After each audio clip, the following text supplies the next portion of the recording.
Hey, what's up guys? So we wanted to give you guys 10 of our tips and ideas on how to survive nursing school. We made a list for you here, so we're just going to jump right in.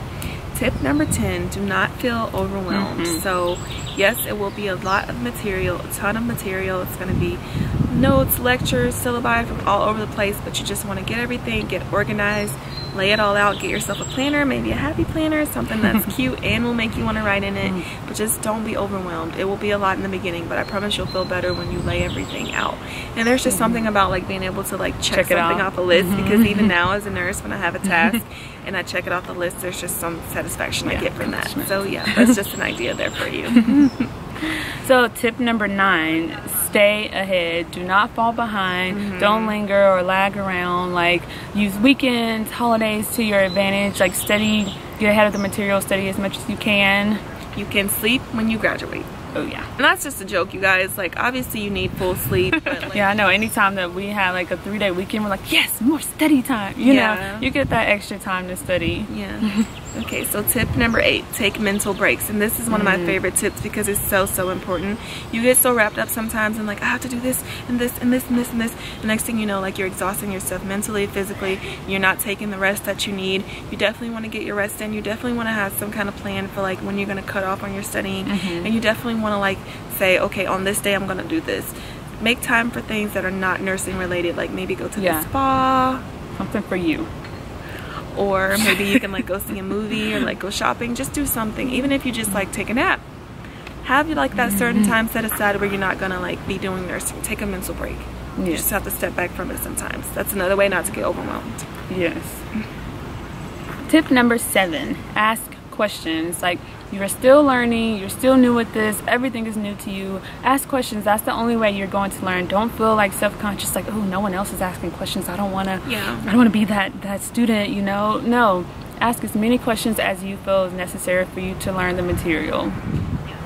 Tip number 6, so when you go to clinical, pay attention. This is your special time to get hands-on learning, to work on your critical thinking skills. Like, pay attention in clinical. Learn everything that you can. There are going to be some nurses that'll be so nice and they'll be like, oh, did you want to see this be done or that be done? Take every opportunity that you can to learn something. Use every advantage that they give you. If there's something going on, even if you've seen it done like once or twice, go see it again. Like, try and guess what's coming next, you know, like, test your knowledge. So take advantage of any opportunity that you get, especially in the clinical setting, because it will help you in the classroom setting as well. Definitely. Tip number 5, never second guess on an exam. Like, trust your gut. I used to do that, and once I stopped like second guessing myself, then I felt so much better about the exams. There's something that made you choose that, and if you sit there long enough, you will convince yourself, well, it's this because of this.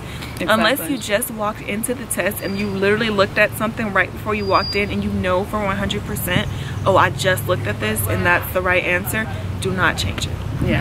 Tip number 4, get plenty of rest before any exams. So those exams can be like excruciatingly like, oh my god, because like you go into this cold room and like they lock you in and you have your computer in front of you and all your classmates, and you know, you may see facial expressions and other things going on, and it's cold in there. If you're one of those people that just has to like feel like you're doing something before the test, go to bed early the night before and then wake up early and study before the test. That's better than like pulling an all-nighter. Exactly. So tip number 3, find a learning style that works for you. We all learn different ways. Some ways work better than others, but find a way that works for you. Sometimes it's study groups or making charts. I really enjoyed having charts where you can lay out all of the information together and kind of see the differences.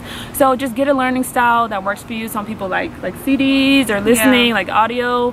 So just find it, and if it works, stick with it. And study groups weren't really like productive for me because I'd just be sitting there and like I'm talking to people. And the next thing I know, it's like the study group was over and I felt like I really didn't study. So I did better like studying on my own or like with one person.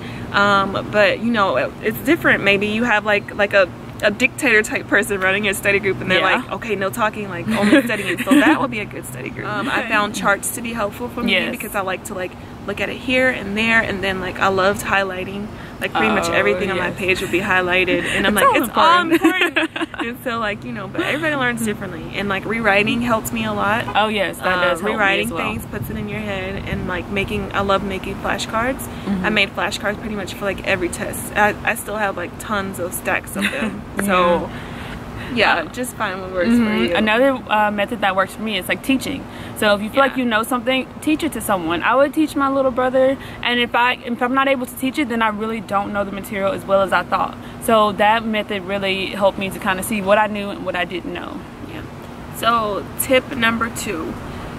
Read like your study materials before class and then again after class. So like if you have PowerPoints or notes or anything like that, read over them before class. Yeah.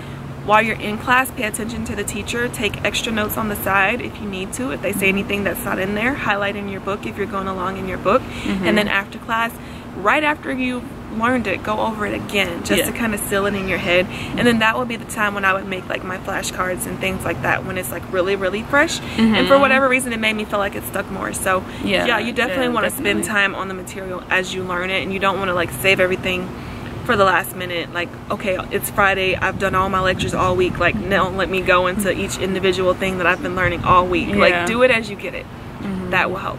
Yeah, I feel like that definitely helped me, and also learn reading over it before. You kind of have an idea of what the teacher's going to talk about. Yeah, exactly. And if you have a specific question, you're ready for it instead of like seeing it right as the teacher is talking about it. So looking over it ahead of time definitely helps, and then looking over it afterwards kind of reiterates what you just learned. Yeah, so and then I really like that method. Yeah, and that's a way to like kind of test your knowledge too, because like as the teacher is coming to certain topics, you can kind of be in your head like, okay, this is what this is what that is, and you can kind of see if what you're thinking correlates with what they're saying. Tip number 1, which is probably the most important tip that we can give you, and you would probably use this tip the most, which is pray.